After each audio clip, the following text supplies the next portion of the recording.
and welcome to today's webinar, Exit Strategies, Successfully Selling Your Accounting Firm. My name is Sarah and I will be your moderator for today's event. The session will be hosted by Tony Arena, Managing Director of BCI Business Brokers. With over 35 years experience, Tony brings a wealth of knowledge and practical advice to those looking to navigate the complexities of selling their accounting practice. Greg Sharp will also be joining Tony today to provide additional insights on the topic.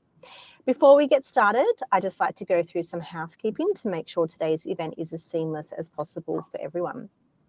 So you won't be able to be seen or heard throughout the presentation. So please use the chat box on the right side of your screen to ask any questions. So you should be able to see the private chat box now. And if you could just go to the bottom right in the corner and type your message, just type where you are joining from today. Are you from New South Wales, Victoria, Queensland?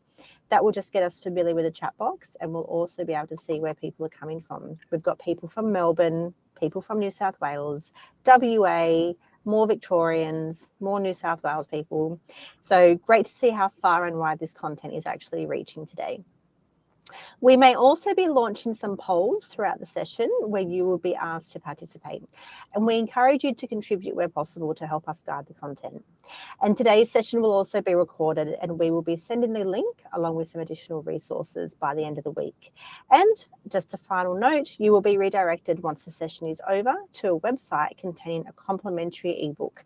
You can then access the ebook however you wish. And once again, before I introduce you, Tony, I think we'd just like to thank everyone for their contribution in the charity, and let you get. Did we just lose Sarah? Off you go, Tony. Yeah, we just lost you there, Sarah, just to let you know. So thank you for the intro, and I want to echo those thanks for the donation. It happens to be a charity that's close to my heart, having someone in my family that has cerebral palsy. And I want you to know right from the start that your donation is really going to go a long way towards helping both people with cerebral palsy and their families. Can I also give a shout out to Greg Sharp? Hi, Greg. G'day, Tony. How are you? Good. Greg, you'll hear about Greg a bit on the way through this webinar, but he's an accountant. I got to say an ex-accountant, but you're not an ex-accountant. You're just ex-business owner because you've sold your business. Yep. And you've got plenty of life experience and business experience to share with our attendees today because you've actually done it. And I was there with you through the process. So, ladies and gentlemen, welcome from all around Australia, it looks like. I have been selling businesses, but Greg rang me sometime last year and said, Tony, I've got a buy for my business, but I don't think this is going to work. Can you help out? And that was really the beginning of my journey again in selling accounting businesses. We've sold them in the past. I've sold mortgage broking businesses, insurance broking businesses. So I suppose there's a little bit of specialization in financial services, and there are similarities across the board with each of the businesses in those sectors. General business broker, I have two in my team that are brokers, one support and a couple of admin people, and telemarketers. If they haven't rung you yet, expect a call from them because, yeah, that's how we get our business. We call out. We like to have direct and personal business contact with our business contacts. So what are we going to cover today? I'm going to tell you who is buying practices. We're going to talk about some recent sales and the methodology that I use, which might be different to what you could have heard in the past. But this is a dynamic field, the field of business broking and business values. So I hope you get the sense of that dynamism and you join in that spirit of dynamism and creativity in approaching your business. And my aim would be, as a business broker, to get you the absolute top price, whichever way I get there. That's my primary role, and my secondary role is to make sure that you're happy post-transaction. So it's a nice experience. You get a pot of money, very good, but then you have a good life after that, and there's no issues along the way. I'm going to talk about 7 key points. There's probably 14 key points all up, and there'll be more added to the mix as we go along the journey. But the main things you want to look for in getting your business ready for sale, I want to look at the cultural fit, which we've come down at BCI to thinking that this is about the most important thing that I can provide, or that we can provide for you, is that it's a good cultural fit.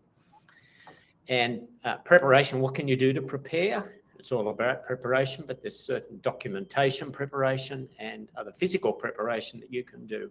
And then we'll look at some other considerations. Then I've got the case study. That's where Greg Sharp comes in. He will give you the benefit of his experience, his journey. And then we'll open it up to questions. So what are we now at 11:36? I figure I could be through this in 45 to 60 minutes. Please feel free to ask questions along the way. I don't want you to be in a state of uncertainty or have a snag where you just can't go any further because there's some point I've made that you just don't get. Or you might want to give me a second opinion on what I'm saying. That's fine. Let's throw it into the mix. So who's buying? There's a couple of categories. Predominantly, it's other firms looking to grow their business. I've had firms that have got $1 million in revenue buying another $1 million in revenue. You might think you'd need 5 million to buy $1 million, but some people are biting off big chunks. So that's businesses buying. Had an accountant come to me last year to buy $200,000 worth of fees off another accountant that didn't want those fees. And I thought, this could be a problem. This could be problem fees. But as recently as a month ago, that buyer told me, when I said, how did the transition go? He said, superb. They were his words. So he was happy with that bundle of fees that he'd bought that another accountant didn't want. So don't be afraid to look at that situation of offloading a package of fees. So that's why they're buying. There's another category of buyer, someone moving into accounting, an accounting business for the first time. So they've been working for someone else, they put a bit of money away. At least 2 of our sales last year involved someone who had not owned a business before. And if you look at the chunk of fees that's probably going to be relevant for that sort of transaction, could be 150, even 100. We've got an offer on 100 at the moment. Up to about 250 is the size for someone moving into accounting, buying their first business. So how do they do it? There's generally finance available. So they put the equity of their current business and bundle it with the equity of what they're buying. And banks are pretty interested in financing the purchase of a business that has ongoing income. Now that's the key to your business. You've got ongoing income. It's different to the ongoing income of an insurance brokerage or even a mortgage brokerage, but it's seen as ongoing income, client-based, relationship-based. That income's going to come across if there's a good transition and you've set your business up well for a transition. When? Well, yeah, people, accounting firms generally buy other firms when they think they've got a good idea on how to run an accounting business. So they're not just accountants, they're business people.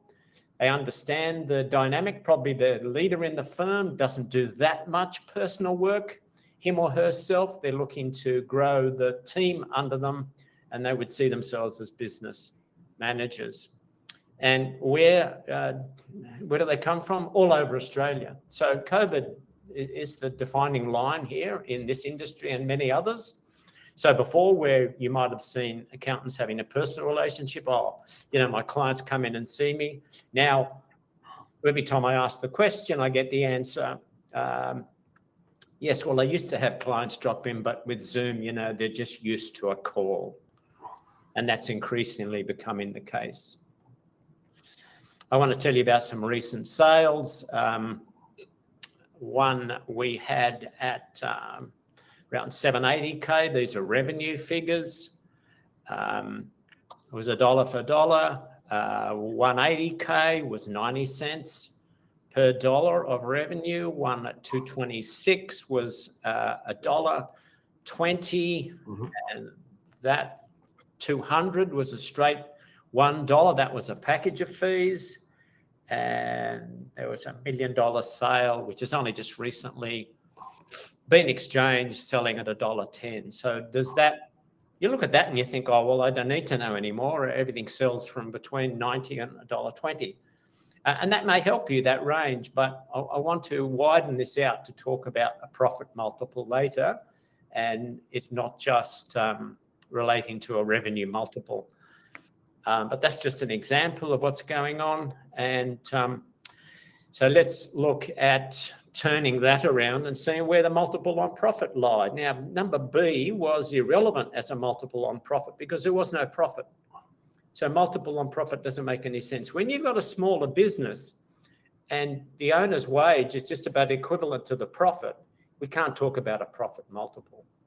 To talk about a profit multiple is an EBITDA multiple after everyone's paid. So if you look at line 3, except for B, business B, all those others, there was a wage for an owner taken out. So adjusted EBITDA, earnings before interest, tax, depreciation, and amortization, is after an owner is paid.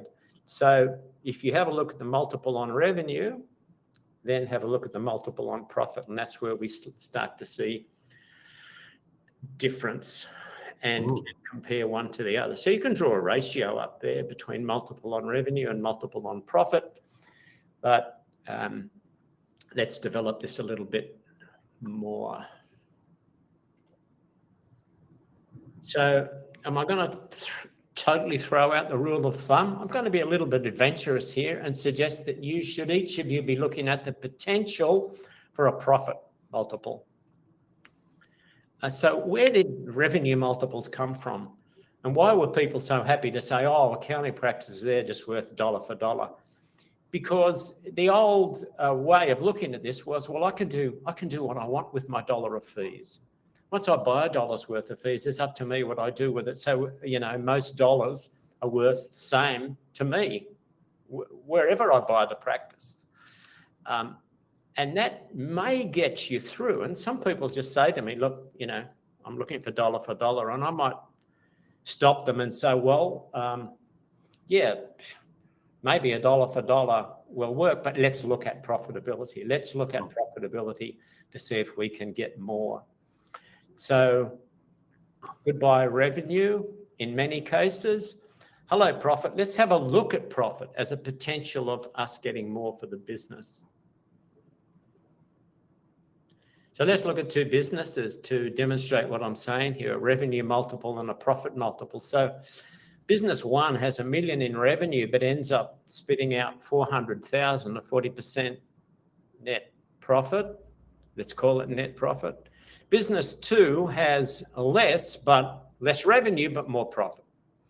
Now, is this science fiction? No, I spoke to an accountant yesterday who gets 62.5% net profit.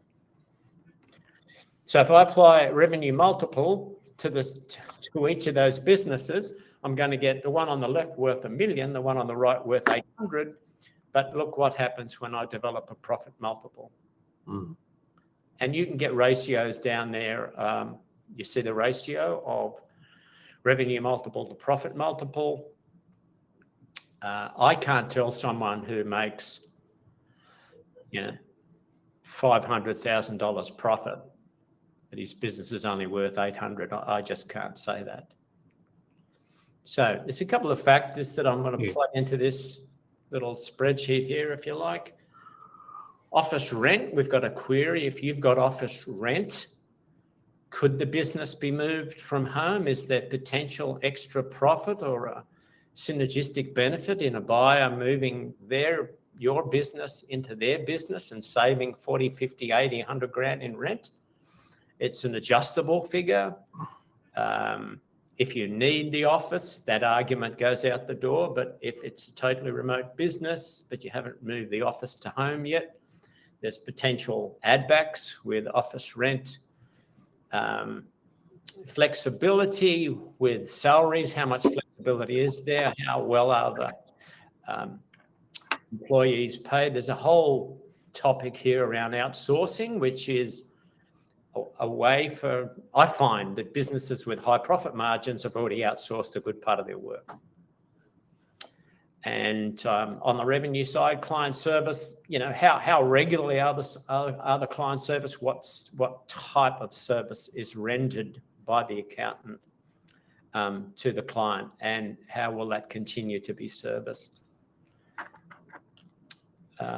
So the things that the 7 areas which I think are very important for accountants to consider on the way to getting their business ready for sale.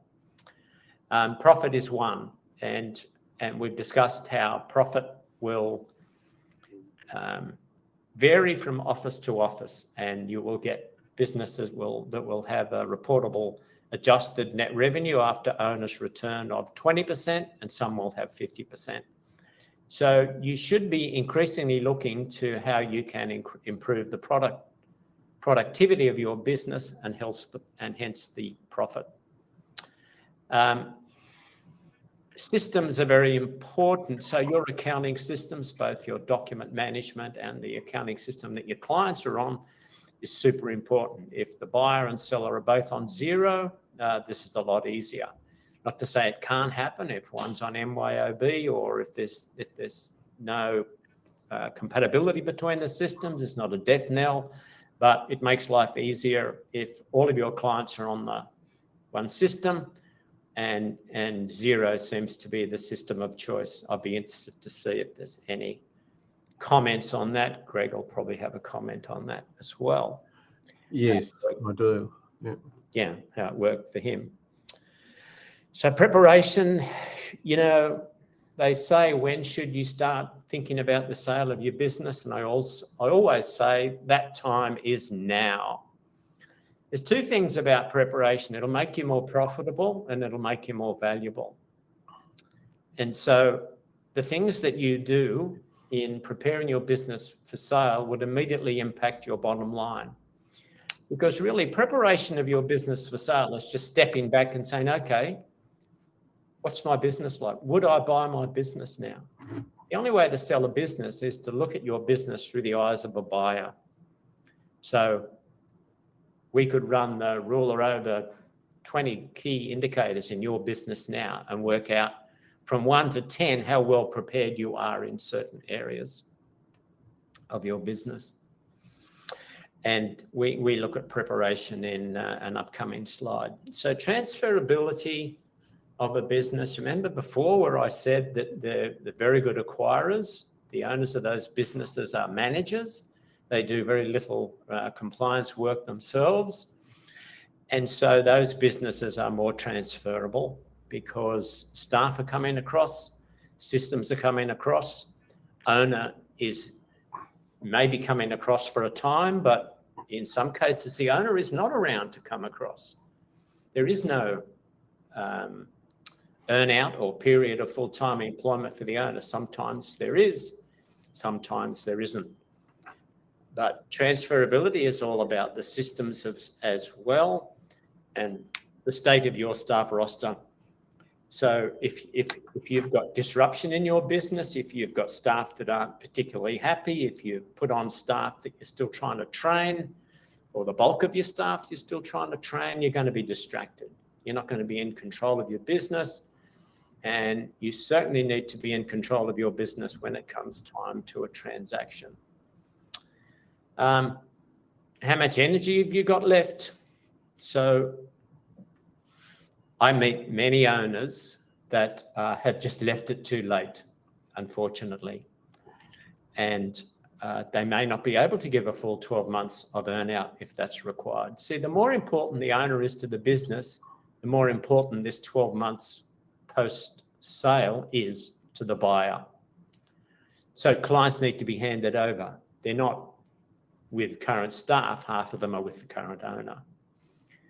So such a business is not optimally prepared for sale. So think about yourself. If you're, say, 65 and you want to stop working in 5 years, start thinking about a transition now. I spoke to a fellow the other day, he's 40. He's got 4 million in revenue. I said, that business is worth 5 million. How old are you? 40. Well, 40. Will 5 million help you proceed to the next part of your life? We're not going to sack you out of the business. You're still a a bright young accountant who wants to work. There's probably another 5 to 10 years in that business working for the owner, and you'll have 5 million to invest somewhere. Staff. So what we're selling when we're selling accounting practice is a client list, a way of doing business, and your staff roster. And you might want to ask me questions on the way through about how you handle it. When do you tell the staff? That's a question that I answer it this way. I say, as soon as possible, please. Don't be afraid. Remember that when you sell your business, there should be a job for those people. Even if the acquirer is very good at outsourcing, they're not going to be silly enough to get rid of local staff and replace them with outsourced staff in the short term. You just don't change anything in the short term, unless it's badly operated, in which case you change a lot of things in the short term. But even then, you don't want to give yourself more headaches. And the rule is just slowly over time, improve the business. But that staff roster is key. It's one of your assets. Do you own them? Well, you own what you've created, which is a good work environment, an inclusive work environment, a work environment that respects them as employees, gives them the work from home that they need to operate well within their families. And so that's part of your asset. Now, reputation. This is a ticklish one. I've recently done a few Google searches on certain buyers, in effect, that I'm dealing with, and what's come back has not been good. So remember I said cultural fit.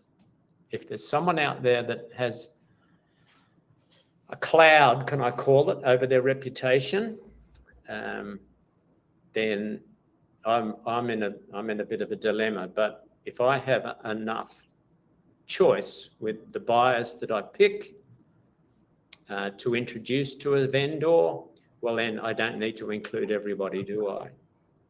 So the way I would normally sell a business, for me, when I list a business for sale, it's sold. Because of the wide range of buyers and how well I know my buyers, it's sold at a price that will be attractive to a vendor.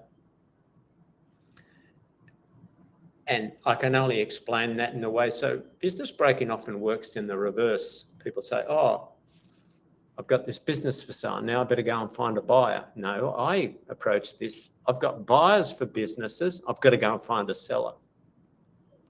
And that's the way I've approached it. And it applies across all 4 sectors in the finance or financial services game, of which accounting is one. So cultural fit.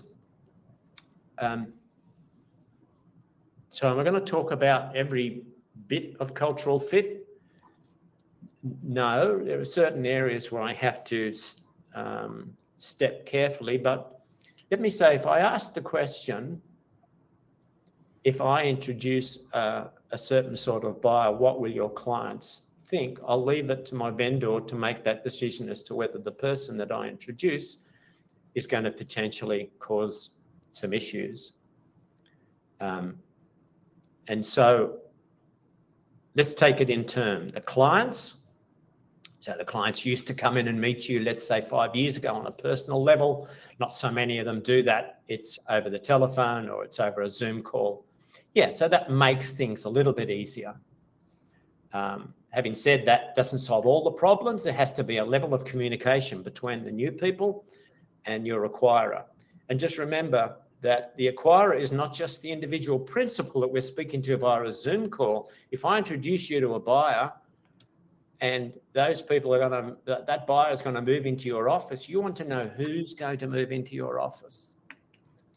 If they're going to move into an office, you want to pinpoint, say, who are you sending me? What level of experience, what level grade of accountant are you sending me to deal with my clients? I need to meet that person.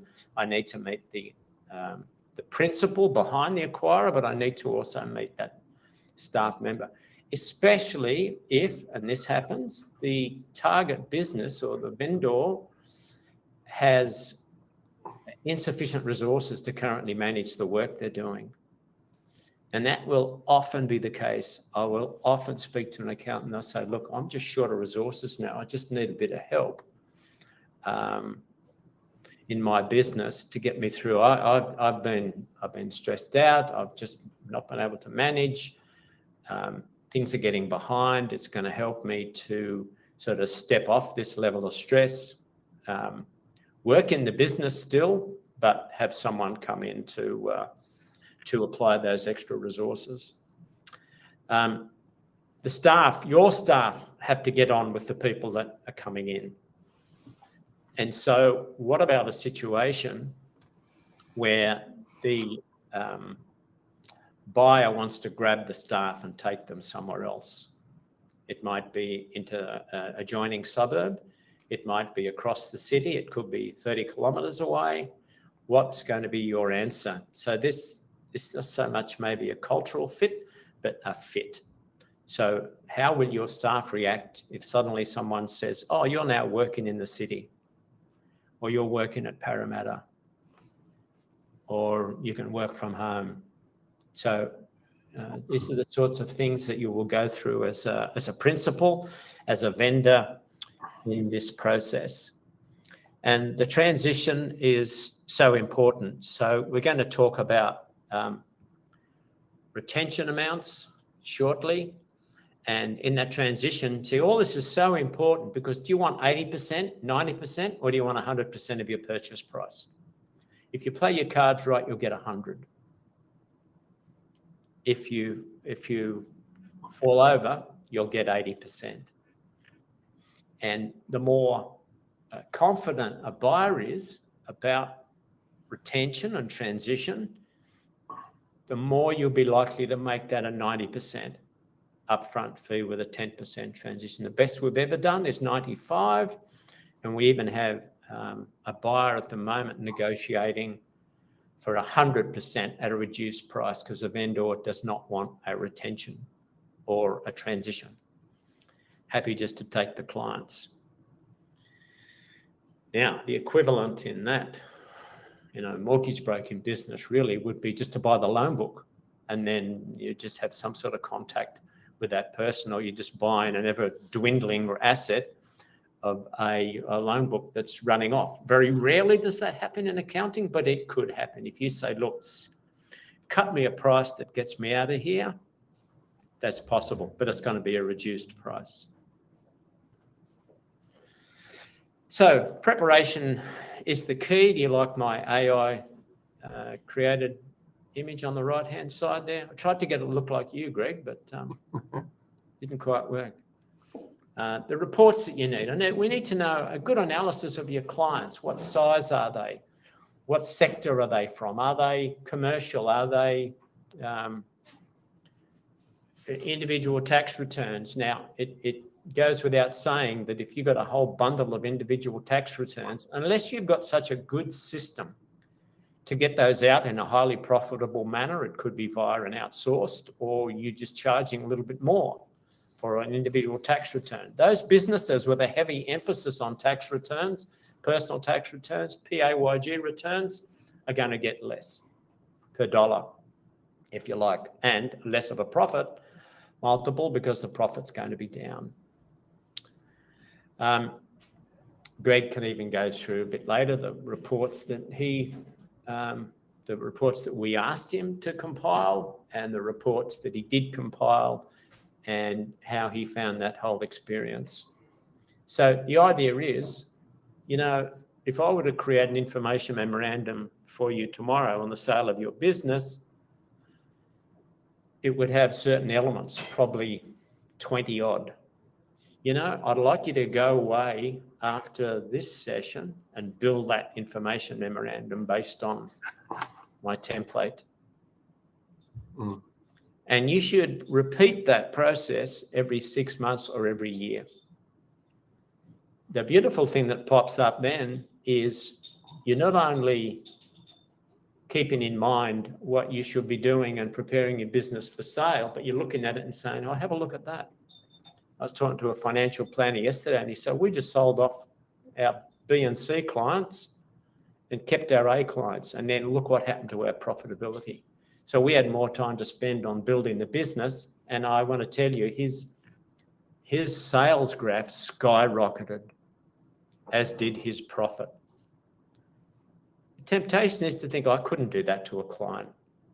And how did the accountant feel last year that sold through me $200,000 worth of clients that he didn't want anymore? He just told them that they weren't relevant to his business. And the buyer was thrilled to get them. That buyer, just as an instance of who's buying, had just put on a young staff member, graduate maybe, or just beginning in accounting, and they needed to provide $200,000 worth of fees for that staff member. Preparation, as far as staff goes, yes, just educating them along the way and making sure that you tell them well in time that the business is going to be sold, but they are important. I haven't had one instance of a staff member leaving when they found out the business was for sale. How dramatic a move is that if a staff member leaves? Well, if you've got only 2 staff members and one leaves, you're in trouble. If you've got 8 staff members and one leaves, well, one's often leaving it in any event, so it shouldn't be a great catastrophe.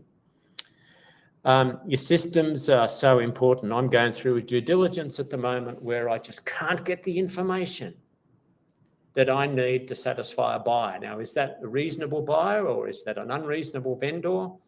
That's what I'm there for, to try and help those decisions being made. But make sure your systems can spit out the information that we need. It's mainly about clients. It's about work in progress. It's about how long it takes you to get paid. It's about, the breakup between clients that are yours and clients that are staff. It's about breakup of clients that want to see you personally and those that don't. All of these things are important to a buyer, but they're important to you now because they can give you the opportunity to reflect on how your business is going and how you might be able to improve it. Get rid of the backlog out of your business. We're going to talk about what's agreed annual revenue in a minute. But if you've got a lot of work in progress, get it out. Try and keep your business as clean from a balance sheet point of view as possible. And it makes it easier to count that ever elusive figure of agreed annual revenue. So just some other considerations for you, retention and post-sale. So how does this work? I've had everything, as I said, negotiated, vendor walks out, buyer walks in, a traditional walk-in, walk-out sale. So you don't have to worry about whether you're going to get paid, but you're going to have to reduce your price to arrive at that.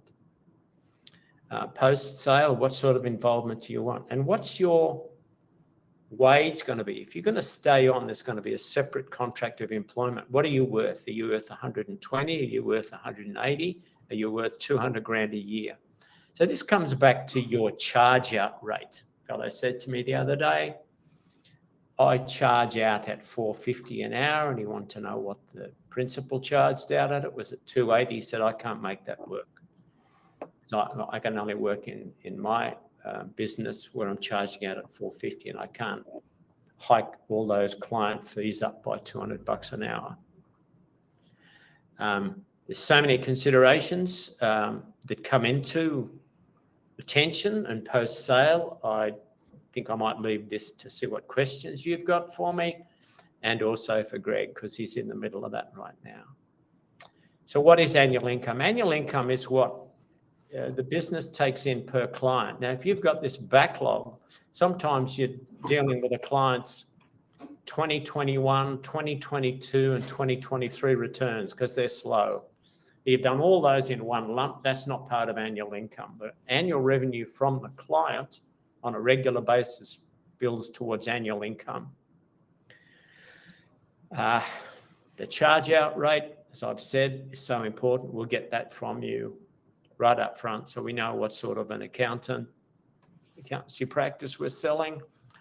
And what sort of buyer we need to find for you.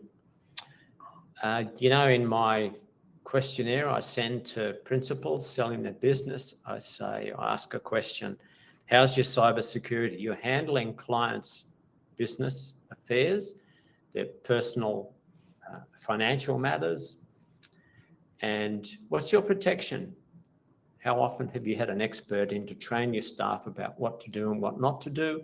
What if the email comes in, someone somehow clicks on it and your whole system goes down, a software ransom attack, you've got to pay $150,000 to get your computer systems open, you've got no backup. How would you handle that? So why is this relevant on the sale of a business?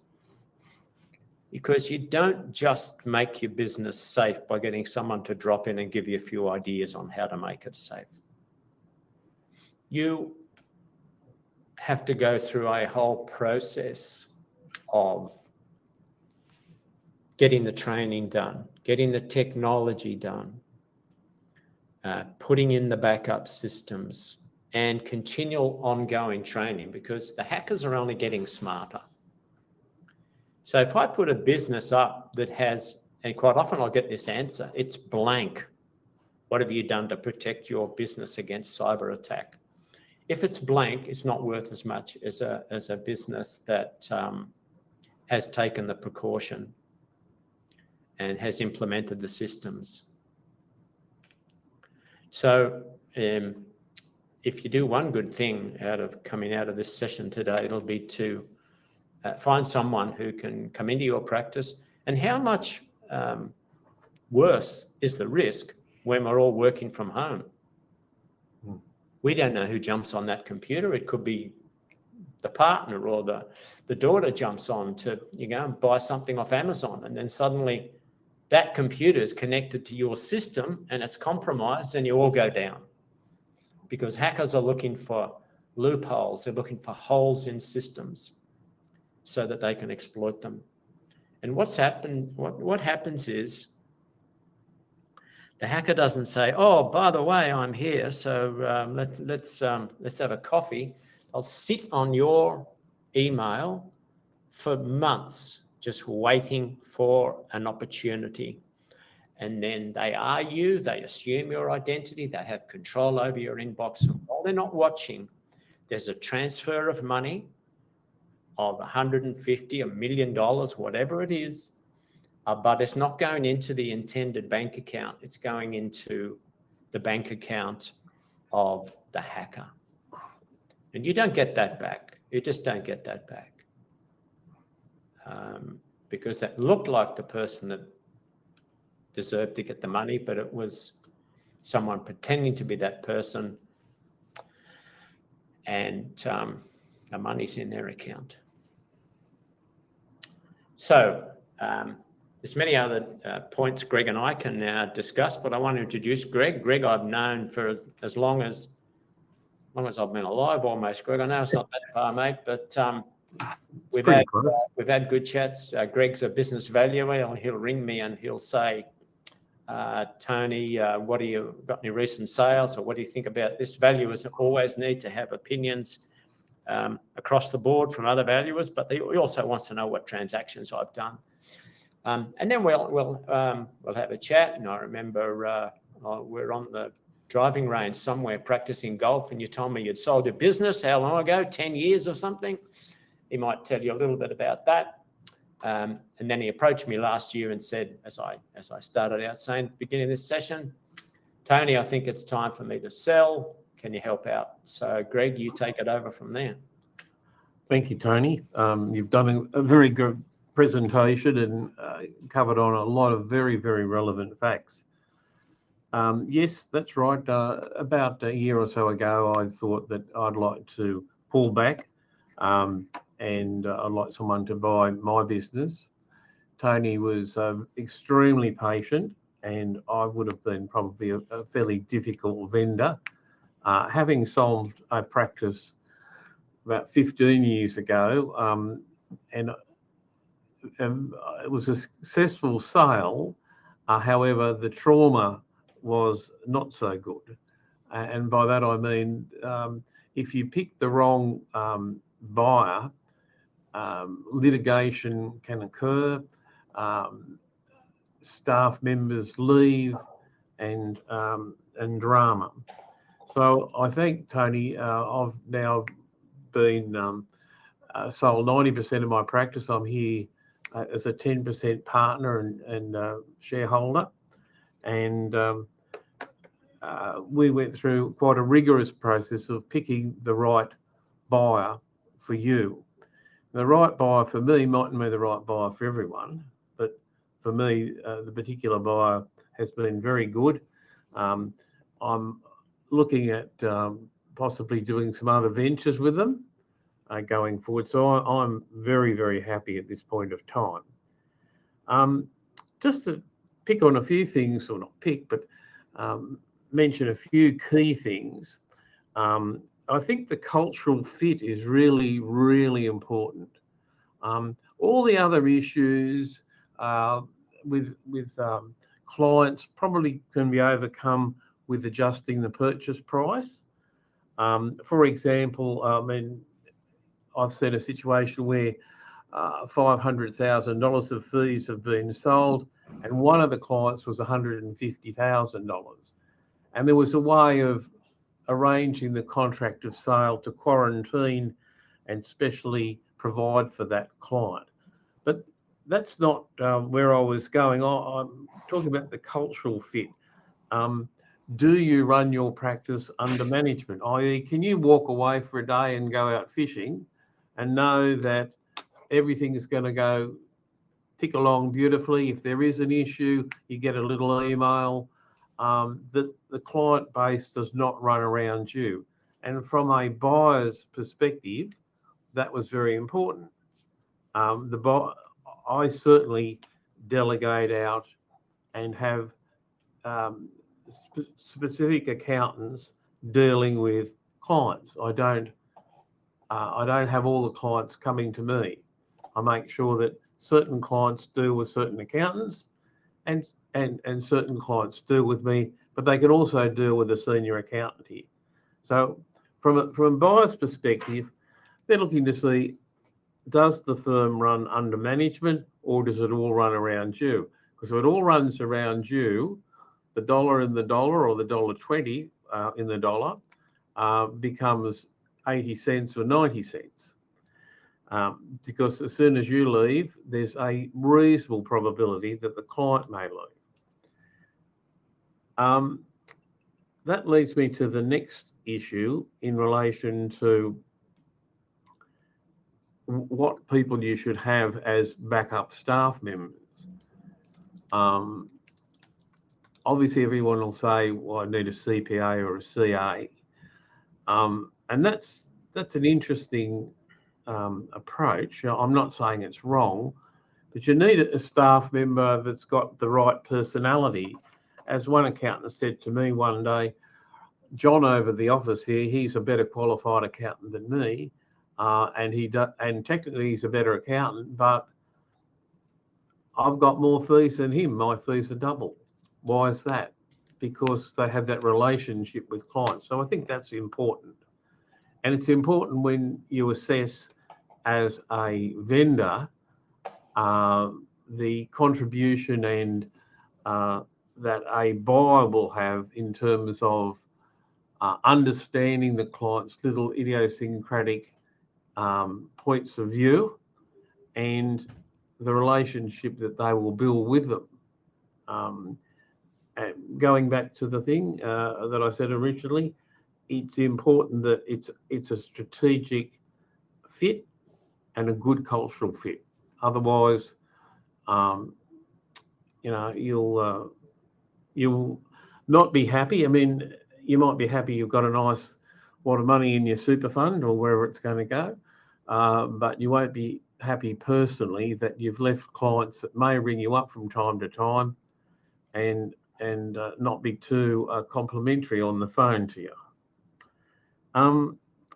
That's probably my only words of wisdom at this point in time. If you do have any questions, please fire one at me. Yeah, Greg, I got one. As an owner, what was the toughest part of the due diligence? Or the most challenging? The toughest bit was getting the well. From my perspective, it was picking the right people. We had a situation in this when I was selling where people wanted to move the practice very quickly. And I made it very clear that they should at least stay here a year, possibly 2 years, and don't disrupt the clients. We've got to let the clients know that there's been a change of management. That's fine. But when you're going to actually move the practice physically, I think that's a significant danger. And a couple of prospective purchasers wanted to move the business within 6 months, and I refused to deal with them because that I would have paid the penalty in that if there is a retention clause, I knew I wasn't going to get all my money, and they were going to, and they couldn't care less. In fact, one firm, as you may remember, Tony suggested that it be a 30% holdback on the retention. And I think you remember what I said about that wasn't too complimentary. I mean, the deal that I've done, I've got 100% of my money up front. I own 10% of the business still, and I have a contract, and we have an agreement. If I want to get out in 2 years' time, there's an agreed selling price for the remainder, which I found more than acceptable. So making sure it's the right buyer. The location was a real issue, Tony, if you remember. People wanted to move things quickly and save 10 or 15,000 or 20,000 in rent, and not looking at the big picture. Because the big picture would have been that they'd have moved, staff members would not have moved, one in particular, and the other staff member, the purchaser believed he didn't need. So there's nothing worse than selling to someone that won't listen to what you say during the discussion. So that I found that a difficult issue. Yeah, I've got a contract which has just been exchanged, and the buyer wanted to move staff. One of the right to move staff whenever they thought was going to be appropriate. So I put a clause in the term sheet, which ended up in the contract, to say, yeah, you can move the staff, but if you move them within the first 3 months without the consent of the vendor, all the retention comes immediately to us. Yeah. If it's within 3 to 6 months, then half the retention comes our way. So the risk is now on the buyer to make that decision. So moving people out of the office is two questions here. Well, there's two issues. The buyer is going to save on rent, so that's going to be added to the bottom line. The second thing is they quite often like their staff to be under one roof. So they don't want multiple offices. They run very well under one roof. And I can see the benefit of that. If you're a little satellite office here, unless you've got a Newcastle office and a Wollongong office, it doesn't make sense to haul everyone to one or the other. But if you want satellite offices, that's fine. If you want central offices, that's also fine. But the determining question is, what about the staff? What do they want? So what I try and do is, before I even introduce a buyer to a seller, I know what the buyer wants. I know how the buyer operates. I know how they manage their staff. I know how they incentivize their staff.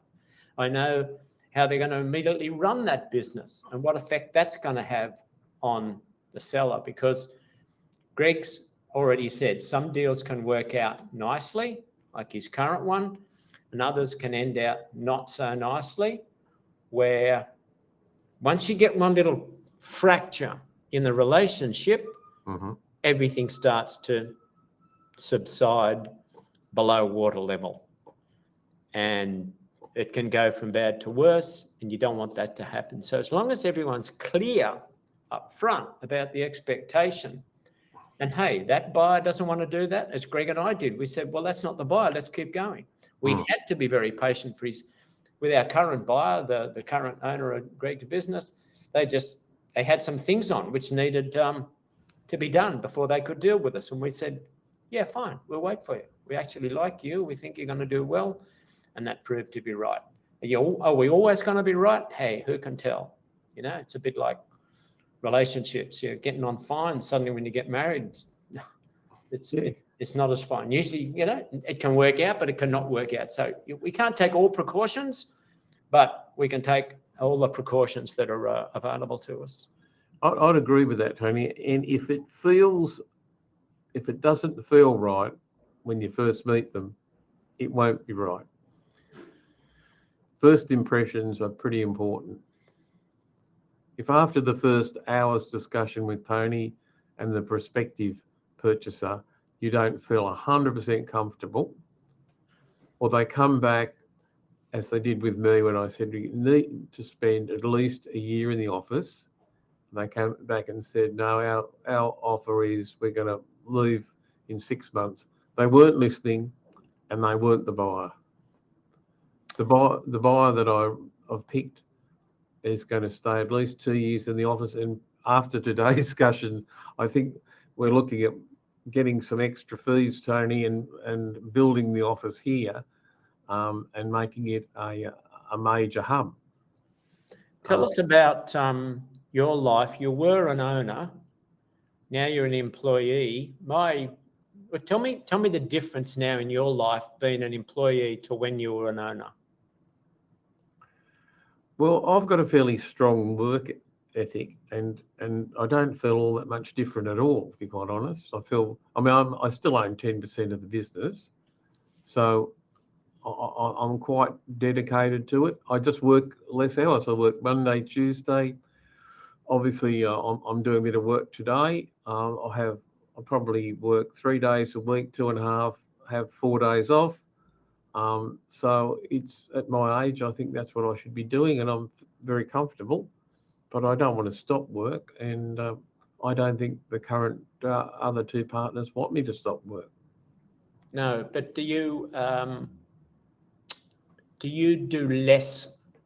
Have you been relieved of owner style duties so that it allows you to just do other things? Yes, certainly some of the strategic issues the other two partners handle, which is a great support. They do get me involved and ask me, what do I think? But they actually go and, manage those issues, whatever they may be. Yeah. So there's less pressure. Put it out for, let me see, questions. Just type a question into the chat box. In the meantime, Sarah is going to run a poll for us, just so that we can find out where you're at in your journey along the road of selling your business. You can see that when are you thinking of selling your business? Within the next 6 months, within the next 12 months, within the next 18 months, and more than 3 years. See that poll pop up on your screen. I can't see who's answering what. It's just Yep, anonymous. I can see. Yeah, I think majority is more than 3 years. Yeah. And then 33% of people are saying within the next 12 months. But one good point Tony brought up was, if you go along and have a look at his model and look at the possible imperfections you've got in the practice and design it today as though it's for sale tomorrow, you'll make more money. And when you make more money, the practice is more valuable. And I think that's one of your opening statements there, Tony, and it's very true. Yeah. So let's look at the difference between what you can do if no one's in the next 6 months. So I can go and have a holiday, Greg, by the look of this. Yeah. But if it's 12 months to 3 years out, there's different things you can do if you've got 12 months. Like if you're going to sell soon, I would give you a questionnaire and a preparation sheet at the end of this, and we're going to send you to a link to download the ebook if you haven't already done that. But the things you can get your reports out, you can consider leases at your premises, and you can do many other short-term, I'm going to call them fixes, but short-term improvements to your business. But if you've got longer, as I've said, just about every successful acquirer at the moment has a back office in some other country. Now that's going to scare some people listening to this. What happens? What does that involve? I want to tell you that you don't need to be scared about that. Just take the lead from the people that are doing it. It needs to be an office that you are so familiar with, whether it be India, Vietnam, the Philippines, and there's half a dozen other offices. You're not going to save 90% of wages, but you might get a wage at 50%. And as we're becoming more accustomed to managing remote staff locally, suddenly this opens up the opportunity to manage remote staff internationally. And it gives you a good chance to go and have a holiday over there as well. So I'm just thinking, Greg, in the long term, outsourcing is one thing that they can look at. Yes, I'm a member of a group of accountants that I won't use the word report into Grant Thornton, but part of their, what do they call it, the Alliance group. And certainly Grant Thornton have thought about offshoring some of their work to India. And yeah, the firm that's bought me, in fact, does that. And I have regular discussions with the accountant who works for me and does my compliance work every week, sometimes a couple of times a week. And it does work. I mean, they're qualified CPAs or chartered guys and women, and they do an excellent job. So yeah, outsourcing is a major thing. Our costs of labour in Australia is pretty high, but they still need people on the ground here to go and talk to clients face to face. I think the other way to approach a long-term view on this is to say, okay, do the ABC client portfolio grading, and so these are my A clients. They always pay me. There's good revenue for time invested with them. The C clients, boy, they've never got anything ready. I'm making 5 phone calls and they pay me late. Yep. And it's a small amount anyway, and my return on hours is not good. It's a harsh one. You may not want to do it, but if you've got time, do it. And it's not to say they'll be not looked after where they go. Even sell them off if you want. We might be able to find someone that'll take those clients, but it's a tried and true way of improving your business and also helping you make decisions as to what clients you're going to take on. As you become more mature, as you become more able to handle a larger client, you won't even so why give that client to someone in your office who's going to have not much more fun than you have in dealing with them. You don't want to deal with them. Your business doesn't want to deal with them. They're going to find a better accountant out there for their purposes. And yeah. One other thing to do as well to trim up the profit on the practice, have a look at what other people are charging. So if you're doing company accounts for $2,000 a year, I mean, that's it's a pretty low base. Have a look at what your competitors are doing. So let's say you had 50 clients and they're all company accounts and you're charging $2,000. If you increase their fee to, let's say, 3 or 3.5, you're going to lose some, but on balance, you'll probably finish up with the same amount of revenue and less work. And yes, it's not easy disengaging a client, but it's certainly worthwhile doing that. Yeah. So there's no other questions that I can see that have come through, but this is not the end of our relationship, I hope. Greg's happy to work with anybody from an accountant point of view in having a look at your business and telling you where he thinks you can improve its saleability and profitability and value.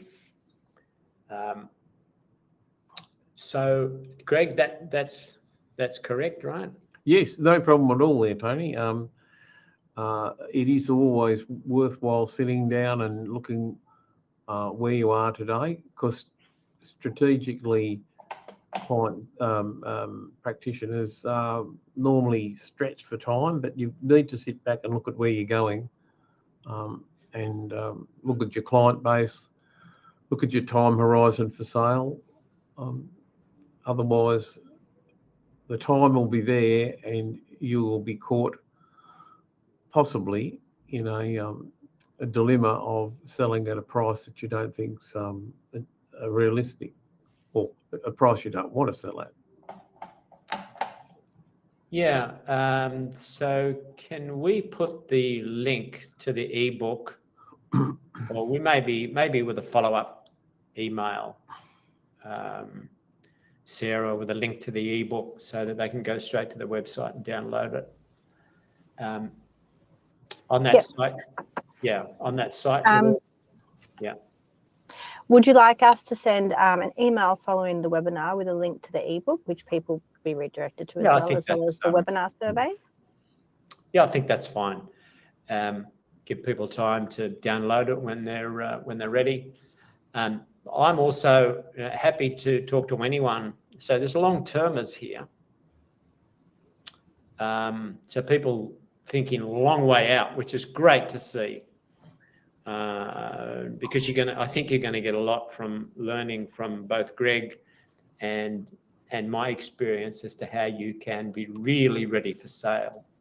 And if you're ready for sale, and when you come to me, the same buyer situation is there where there's so much more demand than supply, well, you're going to get pleasantly surprised at the price you're going to get. An accountant told me the other day he paid, so this is not a vendor bragging, this is a buyer telling me he paid $1.50 per dollar.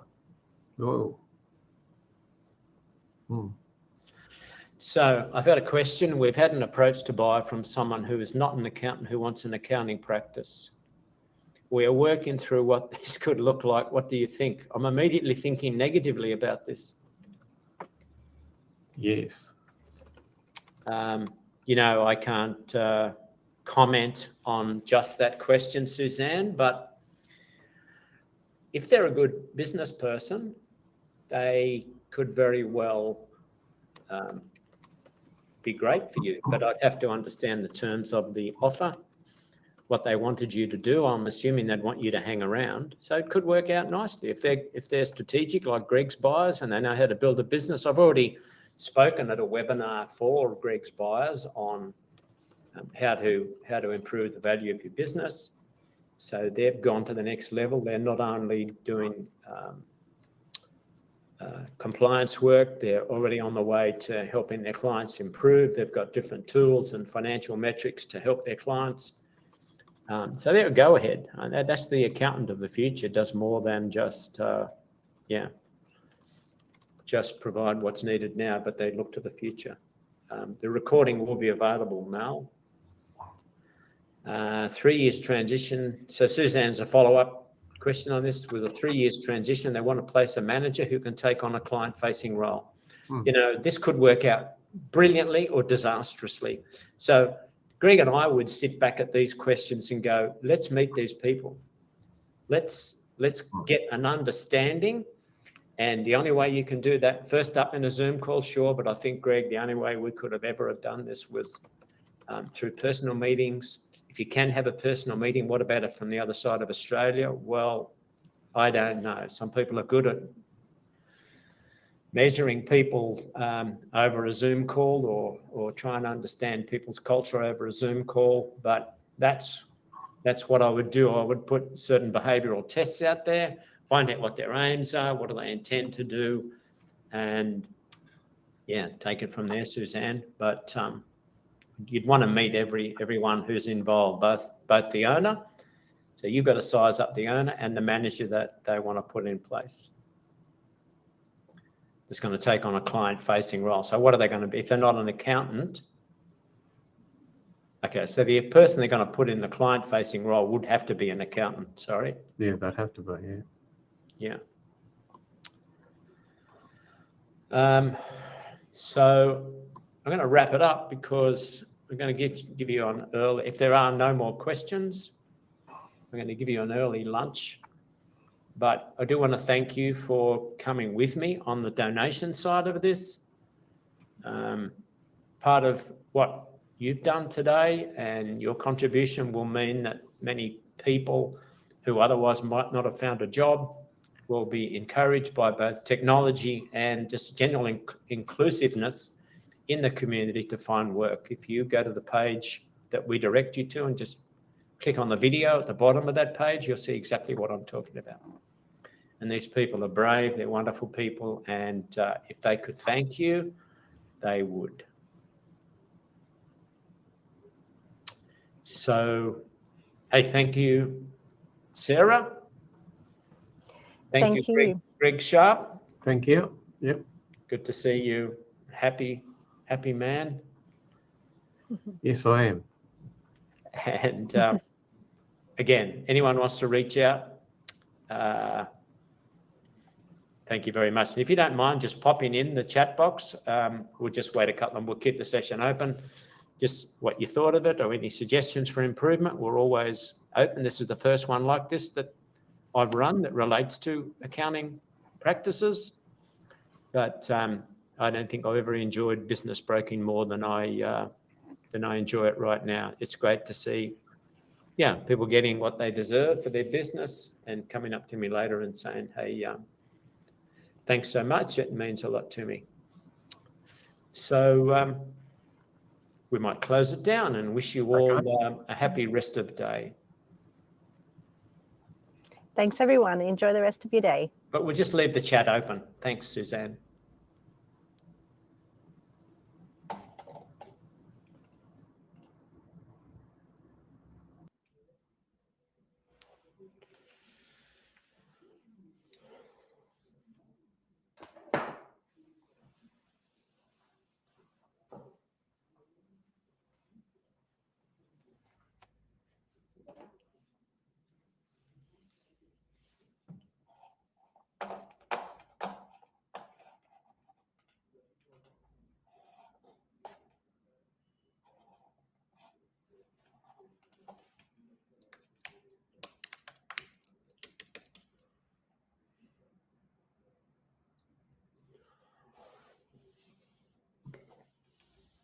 Join another presentation.